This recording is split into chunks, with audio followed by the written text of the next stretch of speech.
Hello, this is Ross Bliley from the podcast Pigskin Tales. This podcast is sponsored by Sterling Soap Company. With products sold throughout 41 locations around the globe, Sterling Soap Company has a unique assortment of products to choose from for your loved one for the holidays. Handmade artisan soaps created by Roderick and Amanda Lovin since 2012, these products are affordable and provide great value. Act now and save on your shipping costs. If you purchase $75 or more, your shipping cost is free in the United States. Shop now online at sterlingsoap.com.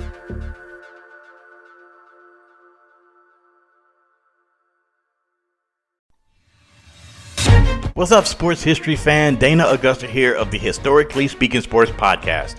Ever wish you can get behind the scenes access to the Hockey Hall of Fame and dive into the untold stories that shaped the game? Then you need to check out Hockey Hall of Fame True Stories Part 2 by Eric Zweig.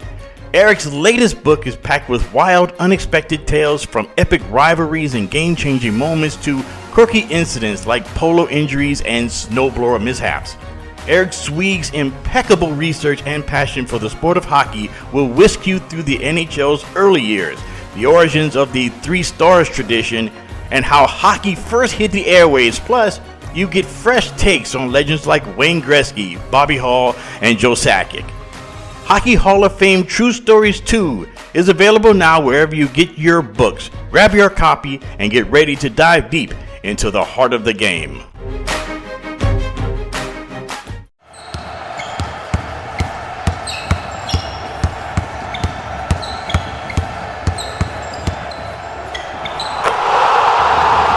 This is Basketball History 101 with Rick Loayza. Welcome back to award-winning Basketball History 101, part of the Sports History Network. I am your host, Rick Loayza, and this is the podcast where we bring to life some of the forgotten stories from basketball history. We are bringing old school basketball to a new school audience. And today we bring you another story in our occasional series on the lost teams of the ABA. Now, these are the teams that played in the NBA, but were not part of the merger with the NBA, and are now just a part of basketball history. The team that we are covering today started out life as the Oakland Oaks. For some reason, the ABA thought that it would be a good idea to put an ABA team right in the backyard of the San Francisco Warriors. In fact, the Oaks played in the Oakland Alameda Coliseum, which was a new facility at the time. The Warriors would later move into that facility and play in it for 50 years before moving back to San Francisco a couple of years ago. But there was a lot of excitement on the part of the owners who were trying to start a new league to compete with the more established NBA. The Oakland ownership made all the right moves in trying to start with a big splash. First of all, they brought in singer Pat Boone as part of the ownership team. He was given 10% of the team in exchange for his efforts to promote the team as much as he could.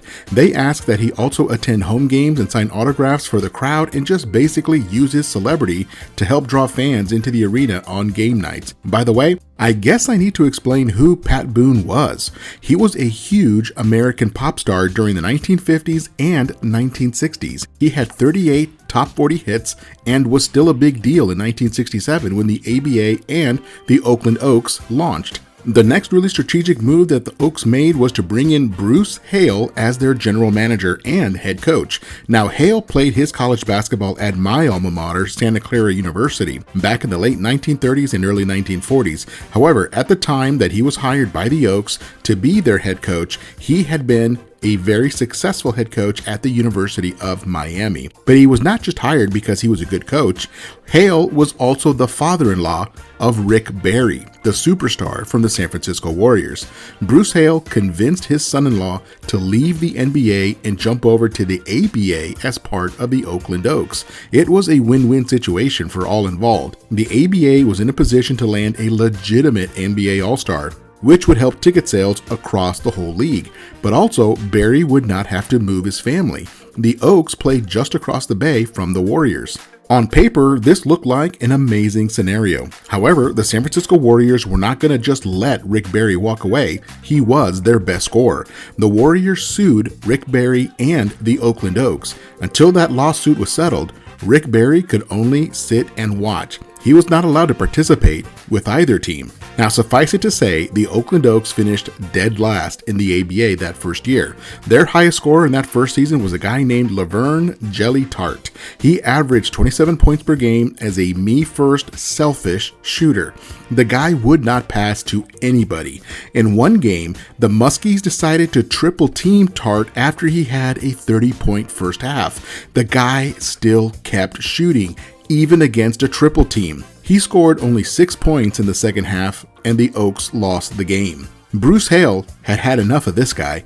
Also, Tart was known for keeping a gun in his locker, and he was not afraid to use it. For their second season, they brought in Alex Hannum as the new head coach.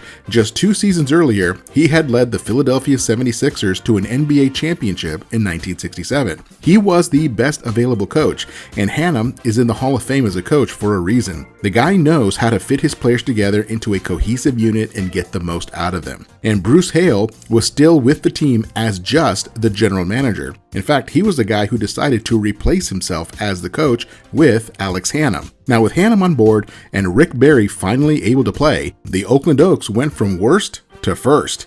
They won the ABA championship in 1969. They went from 22 wins to 60 wins over one season. It was an absolutely incredible turnaround. In addition to Rick Barry, they brought in Larry Brown and Steve Snapper Jones. It really was a loaded squad. However, despite winning the championship, the team could not bring in a big crowd. The average basketball fan in San Francisco area would rather go see the Warriors than the Oaks. Personally, I question the whole strategy of putting ABA teams in the same area as NBA teams. I think that they would have been better off just going to a large city with no NBA team at all. So the Oakland Oaks finally realized the same thing and decided to relocate. Now, technically, the Oakland owners decided to sell because they were bleeding money and could no longer keep the team running. The new owners were from the East Coast. And then they decided to move the team to Washington, D.C., where an NBA team already existed. Rick Barry had a verbal agreement with the owners that he would not have to move with the team if they left Oakland. But a verbal agreement is not the same thing as a written agreement. The new owners fully expected Barry to move to Washington, D.C. and be part of the team. They were prepared to sue him if necessary. So Barry made the move to D.C. since he was under contract. But Alex Hannum, the coach, he did have it in his contract that he did not have to move with the team, so he was out since he loved living in California. And the team was newly christened the Washington Capitals. Now, this is a good place to take a break, and I'll be right back with the Washington Capitals.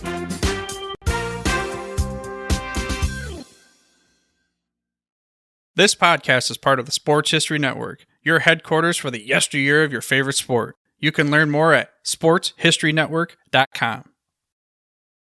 At the Sports History Network, we're all about sports yesteryear, and so we're so pleased to introduce you to Row One, an online memorabilia gallery and shop that brings your sports history to life anywhere. The Row One gallery includes over 5,200 gorgeously reproduced prints of team posters, game program covers, game tickets, advertisements, and more in baseball, pro and college football, pro and college basketball, and more. And any gallery item may be printed in a variety of sizes on wood, metal, canvas, acrylic, or poster paper. And in Row One shop, check out the thousands more of unique items with the retro and historical designs dating back to 1876, including t-shirts, long sleeve shirts, phone cases, mugs, blankets, pillows, towels, and even shower curtains. Go to sportshistorynetwork.com, ROW1, for access to the full Row One catalog and for gallery prints and gift items, plus get a 15% discount off all prints on the Row One Pictorium Gallery with coupon code SHN15. Follow the link on the show notes. We here at the Sports History Network proudly partner with 26 podcasts, all revolving around the history of sports. But did you know that many of our hosts were sports history authors way before they started their shows? It's true.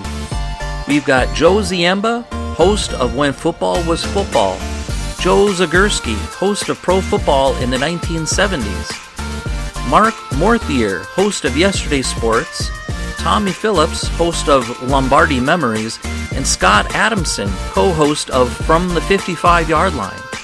All these authors have many books for you to choose from.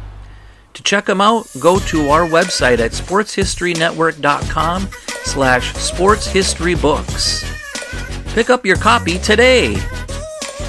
Soundtrack provided by Kevin MacLeod of filmmusic.io.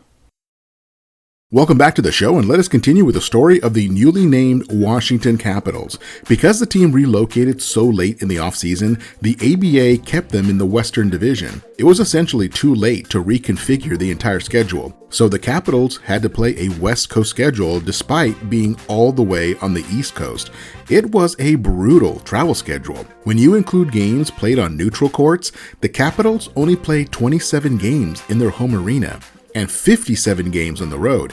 Now that would be tough for any team, and they made the playoffs that year behind the scoring efforts of Rick Barry and Warren Jabali, but it was not enough to repeat as champions. So the team decided it needed to relocate again.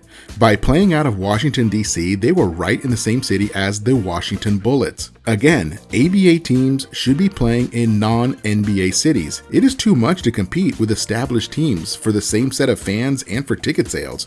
Also, merger talks between the ABA and the NBA were starting to really heat up, and it made sense for all ABA teams to get out of NBA cities in case the merger happened.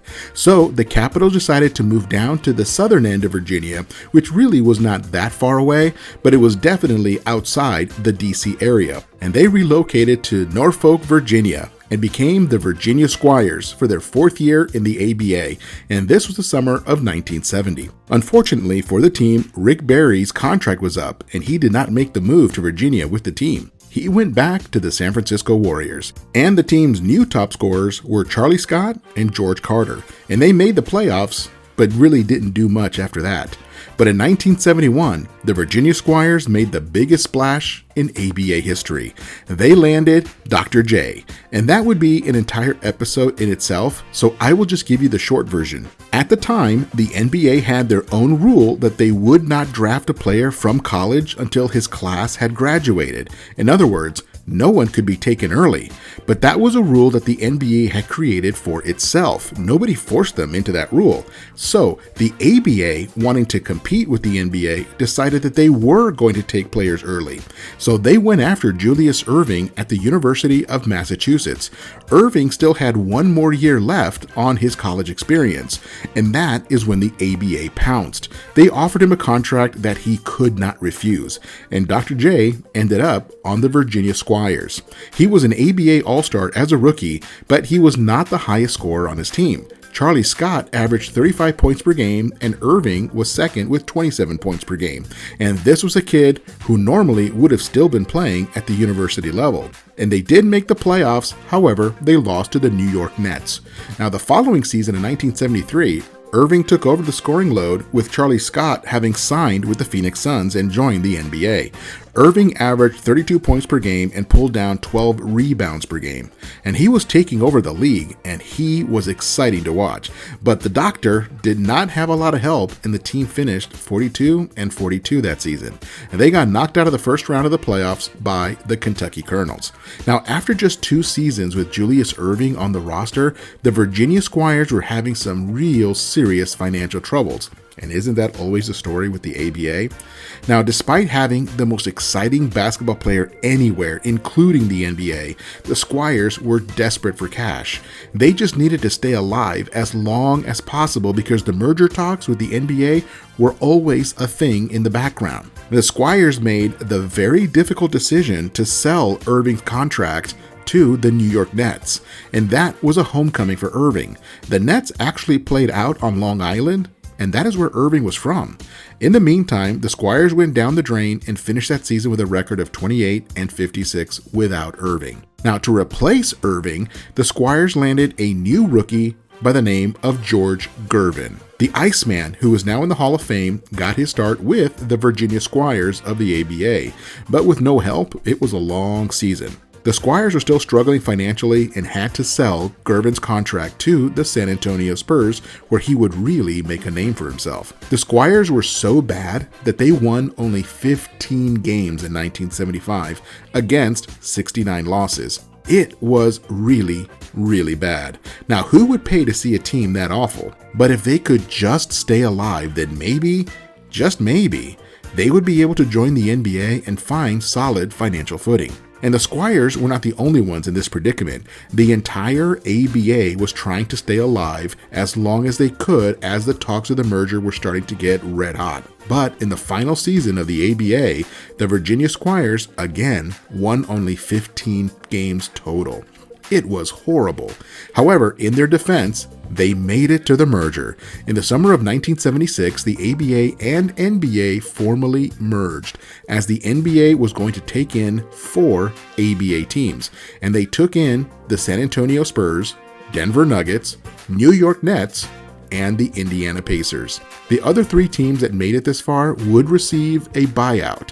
The 3 teams were the Spirits of St. Louis, the Kentucky Colonels, and the Virginia Squires. The Squires were then able to take their buyout and pay off all their debts and walk away mostly free and clear. But that was a lot better than having a huge debt over your head. So, with the merger between the 2 leagues, the Virginia Squires closed their doors and ceased operations. Their name, logo, records, and other achievements are formally part of NBA history. You know, back when Julius Erving was still on the Squires, the team was trying to get Pistol Pete Maravich to jump to the ABA. During those contract negotiations, Pete Maravich spent 2 days in training camp with the Squires before a judge made him go back to the NBA. But for those 2 days, Pistol Pete and Dr. J were destroying the rest of the team in scrimmages. Both players have said that it was the 2 of the best days of practice that they had ever had. It was like the 2 players had a telepathic connection. Their passes, their shots, the give and goes, the alley-oops were all out of this world. Now, there is no footage of those 2 days of practice, but everyone says that it was some of the best basketball any 2 players had ever played together. But here's to the Virginia Squires. They made it through all 9 seasons of the ABA and had 1 championship to show for it. And that is no small thing. Well, that is it for today and our trip down ABA Memory Lane as we cover the lost teams of the ABA. Join us next time when we share the story of Spencer Haywood and his banishment from the NBA. And we will also talk about how hard he fought to get into the NBA. That's next time on Basketball History 101, part of the Sports History Network, the headquarters of Sports Yesteryear. Go to sportshistorynetwork.com to find out more about this and other sports history podcasts. If you like what you hear, please hit that subscribe button wherever you get your podcasts. And check out our page on Facebook. It's called Basketball History 101 Podcast. There you will find shorter historical posts as well as comments and discussion starters on today's game. I'll also announce there when new episodes come out. I want to thank my producer and editor, Jacob Loayza. Join us each week as we continue to mine the history of basketball for more great stories from the past. Take care and see you soon.